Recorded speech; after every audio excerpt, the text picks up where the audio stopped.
வணக்கம் நண்பர்களே, நம்ம சேனலை சப்போர்ட் பண்ண விரும்புகிறவங்க இந்த வீடியோக்கு கீழே இருக்க சூப்பர் தேங்க்ஸ் மூலமாக சப்போர்ட் பண்ணலாம்.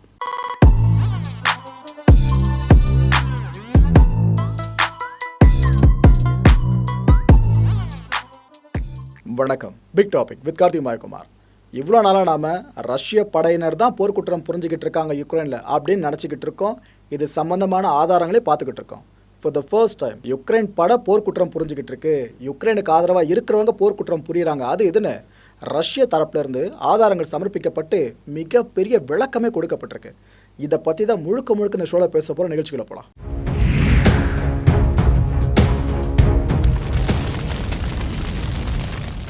ஐநா பாதுகாப்பு சபையில் ரஷ்யாவுக்காக இந்த ஸ்க்ரீனில் இருக்கார் பாருங்க, இந்த மனுஷன் பேசி பேசி பேசி ஓய மாட்டார், பேசிக்கிட்டே இருக்கார். ரஷ்யாவுக்கு எதிராக போர்க்குற்றம் சார்ந்தோம், இனப்படுகொலை சார்ந்தோம் என்ன ஒரு குற்றச்சாட்டு முன்வைக்கப்பட்டாலும் ரஷ்ய அதிபர் விளாடிமிர் புட்டின் டைரெக்டாக அதை பற்றி பேச மாட்டார். அந்த புரோட்டோகால் படி பார்த்தீங்கன்னா இந்த மனுஷன் தான் பேசுகிறாரு, நெபென்சியா. இந்த ஐநாவுக்கான ரஷ்ய தூதருங்க இவர். இந்த மனுஷனை சும்மா சொல்லக்கூடாதுங்க. புட்டின் அவர்கள் மனசில் அங்கே நினைக்கிறத இவர் இங்கே பேசிடுவார் போல இருக்குது பாதுகாப்பு சபையில். அப்படி தான் ரியாக்ட் பண்ணிக்கிட்டு இருக்காரு. ஒவ்வொரு வார்த்தை சார்ந்தோம் ரஷ்யாவுக்கு எதிராக குற்றச்சாட்டுன்னு யார் முன் வச்சாலும் அந்த ஒவ்வொரு வார்த்தை சார்ந்த விளக்கம் கொடுத்துக்கிட்டு இருக்காரு. அப்பேற்பட்ட நெபென்சியா இப்போ நடந்த ஐநா பாதுகாப்பு சபை கூட்டத்தில் கலந்துக்கிட்டாருங்க. சும்மா சொல்லக்கூடாது. நிறைய நாடுகள் ரஷ்யாவை ரவுண்டு கட்டி அடிச்சுது. ஏன்னா இந்த தடவை ஐநா பாதுகாப்பு சபையில் பிரசிடென்ட் எந்த நாடு நினைக்கிறீங்க? அமெரிக்கா தலைமையில் தான் இப்போ இந்த கூட்டம் நடந்துக்கிட்டு இருக்கு. இதனால எதிர்பார்ப்பு பயங்கரமாக இருந்துச்சு. சரி, ஓகே, இந்த கூட்டத்துக்கு வரலாம். நெபென்சியா வழக்கமாக வந்து உட்காந்துட்டாரு. எல்லா பிரதிநிதிகளும் உட்காந்துட்டாங்க. அமெரிக்க தூதர் தலைமைத்துவத்தை ஏற்று அந்த கூட்டத்தை நடத்த ஆரம்பிச்சிட்டாங்க. அப்போ பார்த்தீங்கன்னா நெபென்சியாவுக்கு அழைப்பு விடுக்கப்படுது. இப்போ நீங்கள் உங்கள் தரப்பு விளக்கத்தை கொடுக்கலாம். ஏதோ இனப்படுகொலை போர்க்குற்றலாம் சொல்கிறாங்க, ரஷ்யா இப்போ பேசலாம் அப்படின்னாங்க. நெபென்சியா அப்படி மைக்கை அட்ஜஸ்ட் பண்ணாருங்க, பேச ஆரம்பிச்சாருங்க. அவர் ஆரம்பிக்கும் போதே அங்கிருந்த எல்லா பிரதிநிதிகளும் இந்த டிரான்ஸ்லேஷன் சார்ந்த டிவைஸ் இருக்கும் பார்த்தீங்கன்னா அதை தூக்கி எடுத்து வச்சு எல்லாம் ரெடி ஆகிட்டாங்க அவர் பேசுறதை கேட்கணும்னு சொல்லிட்டு. அவ்வளோ கீனாக வாட்ச் பண்ணுறாங்க ரஷ்யாவோட ஒவ்வொரு விளக்கத்தையும். அப்போ நெபென்சியா விளக்கத்தை கொடுக்கறதுக்கு முன்னாடி என்ன சொன்னார்னா, இந்த வாட்டி அமெரிக்கா தலைமை ஏற்று இருக்கு இந்த ஐநா பாதுகாப்பு சபையில். இதுக்கு முன்னாடி இருந்தவங்களை விட நீங்கள் ரொம்ப எஃபிஷியண்ட்டாக செயல்படுவீங்க நம்புகிறேன், பக்க சார்பாக இல்லாமல் செயல்படுவீங்க நம்புகிறேன், இதெல்லாம் உள்குத்து புரிஞ்சிருக்க நம்புறேன் அப்படின்னு சொல்லிட்டு தான், அதாவது பெரிய தூபமண்டத்தை போட்டுட்டு தான் நெபென்சியா விளக்கம் கொடுக்கறத ஆரம்பிச்சாரு. இதையெல்லாம் நீங்க இந்த வீடியோல பாருங்களேன், அவ்வளோ இன்ட்ரெஸ்டிங்கா இருக்கும். I give the floor to the representative of the Russian Federation. Madam President, first and foremost, we wish to congratulate the United States on the accession to the presidency of the Security Council for the month of May. We trust that unlike the previous presidency, yours will be effective and impartial and objective as is necessary for a presidency when the presidency is held represented by not in a national capacity. When the president carries out their duties, their obligations, and does not act in their national capacity. It behooves me to note for the record a number of remarks for the briefers. Nebenzya இந்த கூட்டத்தில் கொடுத்திருக்க முதல் விளக்கம் என்ன அப்படின்னு பார்த்தீங்கன்னா, இந்த தொடர்ந்து எதுக்காகப்பா அமைதியாக இருக்கிற யுக்ரைனை ரஷ்யா தாக்கிக்கிட்டே இருக்கு அப்படின்ற கேள்வி பல பேர் கேட்குறாங்களே, அதை சார்ந்து தாங்க இருந்துச்சு. அதாவது யுக்ரைன் அமைதியான நாடு தான், புரியுது, இல்லைன்னு சொல்லலை. ஆனால் அவங்க மட்டும் அமைதியாக இருந்தால் பத்தாது, ரஷ்யாவும் அமைதியாக இருக்கணும். அதுக்கு ரஷ்யாவோட பாதுகாப்புக்கு அச்சுறுத்தல் ஏற்படாமல் இருக்கணும். ஆனால் யுக்ரைன் பண்ண வேலையால் ரஷ்ய பாதுகாப்புக்கு அச்சுறுத்தல் ஏற்பட்டுருச்சு. நாங்கள் அதனால் யுக்ரைனுக்குள்ளே புகுந்தோம், சிறப்பு ராணுவ நடவடிக்கை மேற்கொண்டோம். இதில் என்ன தப்பு இருக்குன்னு கேட்டாருங்க. அதாவது இவர் மென்ஷன் பண்ணுறது பார்த்தீங்கன்னா, நேட்டோவில் யுக்ரைன் சேரத்துக்கு விருப்பம் தெரிவிச்சது பார்த்தீங்களா, அந்த மேட்டர் தான் சொல்கிறாப்புல. கடந்த 2 மாதம் வரைக்கும் நம்ம யுக்ரைன் விஷயத்தை பற்றி பெருசாக பேசணும், இப்போ வரைக்கும் பேசிக்கிட்டோ இருக்கோம். இந்த குறிப்பிட்ட 2 மாதங்களுக்கு இடையில நிறைய பொய்கள், நிறைய பொய் குற்றச்சாட்டுகள், வதந்திகள், அதாவது ரஷ்யாவை தவறான நாடு அப்படின்னு சித்தரிக்கிற மாதிரி பல பொய்களை கடந்து வந்திருக்கும் அப்படின்னு சொன்னார். ரஷ்ய தரப்புல இருந்து இவர் இதை சொல்கிறப்ப அங்கே இருக்கிற மேற்குலக நாட்டு பிரதிநிதிகளோட முகம் எப்படி மாறி இருக்கும் யோசிச்சு பாருங்க. For 2 months now, we have been discussing the developments in Ukraine, and for 2 months, beyond the flow of hostility, lies, deceit, fakes, hatred, and insults, we have heard the same old question. How could Russia have, unprovoked as they say, attacked a sovereign, democratic, non-aggressive, independent, peaceful Ukraine? For it did not pose any threat to Russia itself. Among those who say this or who think this, I allow that there may be those who are sincere, those who may not understand what actually took place for all of these years. There are also people and countries who are sly, who have long dreamed of transforming Ukraine into a bridgehead for a battle against Russia. And they have done everything possible to achieve this since Ukraine gained independence 30 years ago. யுக்ரைனியர்கள் மனசுல நினைக்கிறத மேற்குலக அதிகாரிகள் கிட்ட Ukraine அதிகாரிகள் சரியா மொழி பெயர்க்கிறது கிடையாதுன்னு சொன்னாருங்க. டிரான்ஸ்லேஷன் அவ்வளோ ஈஸியான விஷயம் இல்லை. ஒரு வார்த்தையை தப்பாக மொழிபெயர்த்தாலே அதுவே மிகப்பெரிய கலையபரங்களுக்கு காரணமாக அமையும். இது வரலாறுகளே இருக்க விஷயம். மொழிபெயர்ப்பு தப்பானதுனாலேயே போர் மூண்ட கதலாக இருக்கு. அதை தான் நெபன்சியா அவர்கள் குத்தி காட்டி சொன்னாருங்க இந்த ஐநா பாதுகாப்பு சபையில். அவங்க அதாவது யுக்ரைனிய அதிகாரிகள் நினைக்கிறத உங்ககிட்ட சொல்கிறாங்க. யாரு மேற்குலக அதிகாரிகள் உங்ககிட்ட சொல்கிறாங்க. நீங்களும் அதைத்தான் கேட்க விரும்புகிறீங்க. ரஷ்யா நல்ல நாடு சூப்பர் நாடு அப்படின்னு சொன்னால் நீங்கள் கேட்க மாட்டீங்க. ரஷ்யா இந்த கொடுமைகளை பண்ணுது அப்படின்னு சொன்னால் காது கொடுத்து கேட்பீங்க. இதைத்தான் அவங்களும் விரும்புகிறாங்க, நீங்களும் விரும்புறீங்கன்னு ஒரே கல்லில் மனுஷன் 2 மாங்க அடிச்சாப்புல. அந்த ஸ்டேட்மெண்ட் எங்கே முடிச்சாருன்னு பார்த்தீங்கன்னா, இப்படி எல்லாருமே சொல்கிறாங்க, நீங்கள் கேட்குறீங்களே, இது எல்லாமே கடைஞ்சி எடுத்த ஒரு பொய். ரஷ்யா எந்த விதமான மனித உரிமை மீறலையும் ஈடுபடலன்னு அந்த மனுஷன் சொல்லியிருந்தார். And it is unlikely that most of you will even want to hear this or understand it, as you previously did not understand and did not wish to understand this. We have repeatedly stated here in this hall, we've talked about things being lost in translation. You hear and you listen to the Ukrainian authorities in the translation, and they have told you and they continue to tell you what you want to hear. We have listened to them, and we continue to listen to them in the original. Without translation, we have known and we continue to know about their machinations, their intractability, their lies, their deceit, including before their own people over the course of all of these years. Instead of providing for their own state, there was an oligarchical, completely corrupt regime which flourished. யுக்ரைன்ல இருக்க பொதுமக்கள் மனநிலை எதுக்காக ரஷ்யாவுக்கு எதிராக திரும்பி இருக்கு, இதை பற்றிய நெபன்சியா ஒரு விளக்கம் கொடுத்தாருங்க. அதாவது யுக்ரைனில் பள்ளி பாட புத்தகம் இருக்குல்ல, அதுலேயே ரஷ்யாவுக்கு எதிராக பல விஷயங்கள் அவங்க கொண்டு வந்துடுறாங்க. யுக்ரைன் குழந்தைங்களோட மனசில் நஞ்சை விதைச்சிடுறாங்க. ரஷ்யானா ரொம்ப ரொம்ப மூர்க்கத்தனமான நாடு, மோசமான நாடு, அங்கே இருக்க மக்கள்லாம் யுக்ரைனர்களுக்கு எதிரிகள், அப்படி இப்படின்னு அவங்க சித்தரித்து வச்சிடறாங்க. அந்த குழந்தை அதெல்லாம் படித்து வளர வளர என்ன ஆகும், ரஷ்யாவுக்கு எதிரான மனப்பான்மை தான் குழந்தைக்கு அதிகமாக இருக்கும். ஆனால் ரஷ்யர்கள் ஒருபோதும் அதை செய்யலை. இப்போ வரைக்கும் நாங்கள் யுக்ரைனை பற்றி தப்பாக சித்தரித்து ஒரு குழந்தைக்கு கூட சொல்லி கொடுத்தது கிடையாது. நாங்கள் எல்லாருமே யுக்ரைனர்களை இப்போ வரைக்கும் நண்பர்களாக மட்டும் தான் பார்த்துக்கிட்டு இருக்கோம். ஆனால் யுக்ரைனில் இருக்க பல பேர் ரஷ்யாவை இப்படி எதிரியாக பார்க்கறது காரணம் அங்கே இருக்கிற அஃபிஷியல்ஸ் தான் அப்படின்னு டெத்தி ஐடியா ஒரு பதில சொல்லியிருந்தார்.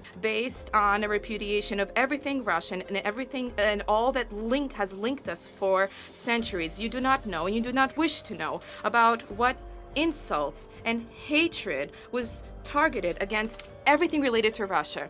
Not just at the everyday level, but also at the level of government officials and public figures. You do not know that since independence, absurd Ukrainian school history books have spawned an entire generation of people who have been reared with the hatred of Russia. Russophobia has become the main domestic national product for the Ukrainian authorities and Ukraine's main export.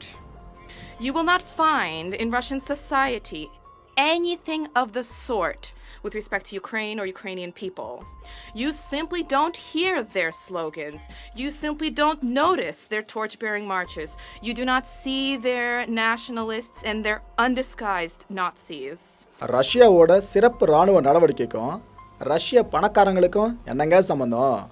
இது வரைக்கும் மேற்குலக நாடுகள் பார்த்தீங்கன்னா $300 billion அளவுக்கு ரஷ்ய பணக்காரங்களோட சொத்துக்களை முடக்கி இருக்கு.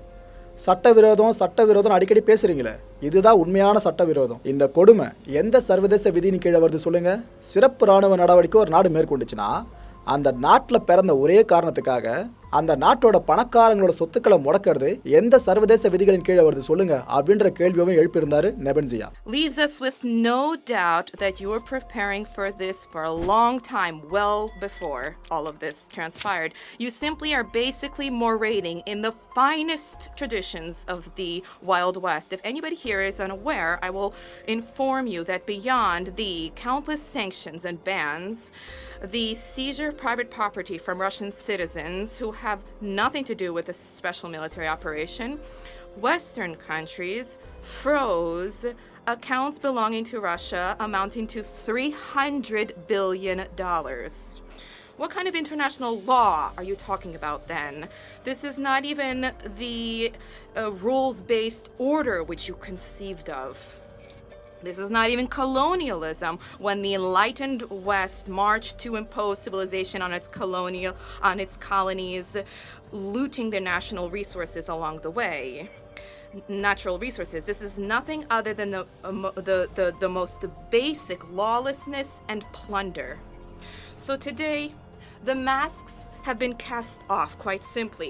டான்பாஸுக்கு விடுதலை வாங்கி கொடுக்கணும் அப்படின்ற ஒரே காரணத்தினால தான் ரஷ்ய படை யுக்ரைனுக்குள்ள இறங்குச்சு. இதுல தப்பு இருக்க மாதிரி எங்களுக்கு பெருசா தெரியல அப்படின்னு சொல்றாரு. அதாவது டான்பாஸ் மக்களுக்காக ரஷ்யா போராடுற மாதிரி தான் இவர் இந்த கருத்துக்களை கட்டமைச்சிருந்தார். ஓகே, ரஷ்யாவுக்கு எதிராக யுக்ரைனை திருப்பி விடுற வேலையை மேற்குலக நாடுகள் இப்போ வரைக்கும் பண்ணிக்கிட்டு இருக்கு.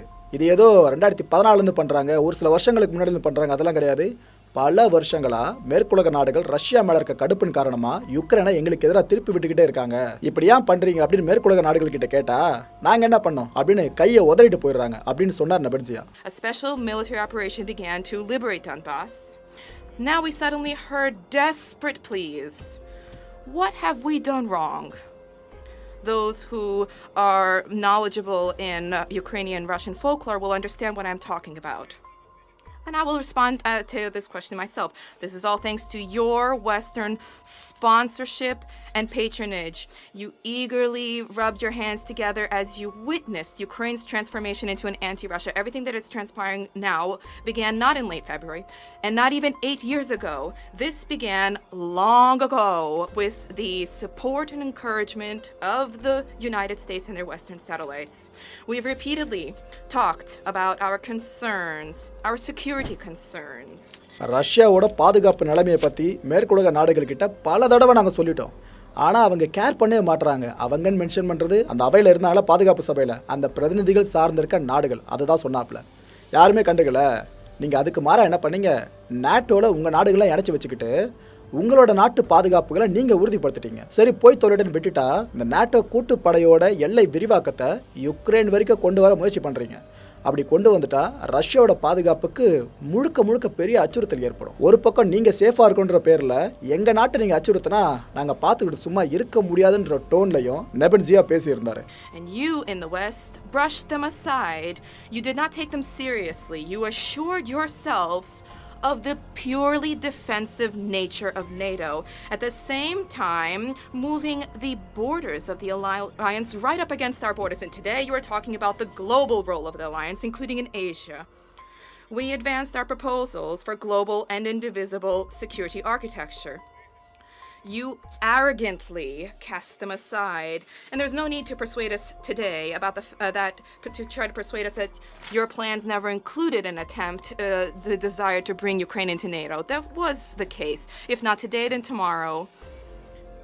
We had no illusions, and we have no illusions about that. Once again, we wish to reiterate and underscore the West has no need for Ukraine as such. பல பேர் நினச்சிக்கிட்டு இருக்கிறது மேற்குலக நாடுகள்லாம் யுக்ரைனுக்கு பரிதாபப்பட்டு ஆயுத உதவியில் வழங்குறதா. ஆனால் அது உண்மை கிடையாது. ரஷ்யாவை எப்படியாவது வீழ்த்தணும் அப்படின்றதுக்காக தான் மேற்குலக நாடுகள் யுக்ரைனுக்கு இவ்வளோ ஆயுத உதவியை வழங்கிட்டு இருக்கு. இது ஒரு ப்ராக்சி வார். அதாவது ரஷ்யாவுக்கு எதிராக மேற்குலக நாடுகள் டைரக்டா களமிறங்காம யுக்ரைனை களமிறக்கி விட்டு பின்னாடி இருந்து வேலை பார்த்துக்கிட்டு இருக்கு. ஸோ அதனால தான் இந்த ப்ராக்சி வார்னு சொல்றதா நெபன்சியா சொல்லியிருந்தாரு. ஈராக், லிபியா, சிரியா இங்கெல்லாம் நீங்கள் என்னென்ன பண்ணீங்க அதே தான் இப்போ திரும்ப இங்கே நடந்துட்டு இருக்குன்னு ஒரு மிகப்பெரிய வரலாற்று ரீதியான குற்றச்சாட்டையும் மனுஷன் போட்டு முன் வச்சார். இது ரொம்ப ரொம்ப அதிர்ச்சியாக இருக்குன்னு ரஷ்யாவோட ஒரு பிரதிநிதி சொல்லியிருந்தார். அதிர்ச்சியாக இருக்குன்ற வார்த்தை பதங்களை பிரயோகப்படுத்தி ஜனநாயகத்துக்கு இது மிகப்பெரிய அச்சுறுத்தல்னு அவர் பேசியிருந்தார். Ukraine was necessary to the West only as an arena for confrontation with Russia, and Ukraine should also be under no illusion. The West will not help Ukraine only by providing weapons and in an attempt to drag out the conflict, and the West is already waging a proxy war against Russia. Today, we continue to be continuously are shocked by the hypocrisy of Western partners. The theme, the issue of the progression of the U.S. and the West in Iraq, Libya, Syria, Yugoslavia, the ignoble campaign in Afghanistan, not to mention what preceded, for example, in Vietnam. as if subsided into insignificance. These tragedies, it is as if it is improper to recall these tragedies. Is it as if they never took place? This is ancient history. And the West here is as if beside the point. Of course, for there was a struggle there for democracy, a struggle for democracy. And yes, it came at the cost of millions of people, the destruction of cities and countries. And this was thousands of kilometers from your own home. எல்லாருமே ரஷ்ய படையோட அத்துமீறல்கள் போர்க்குற்றம் அதுதான் பேசுறீங்க.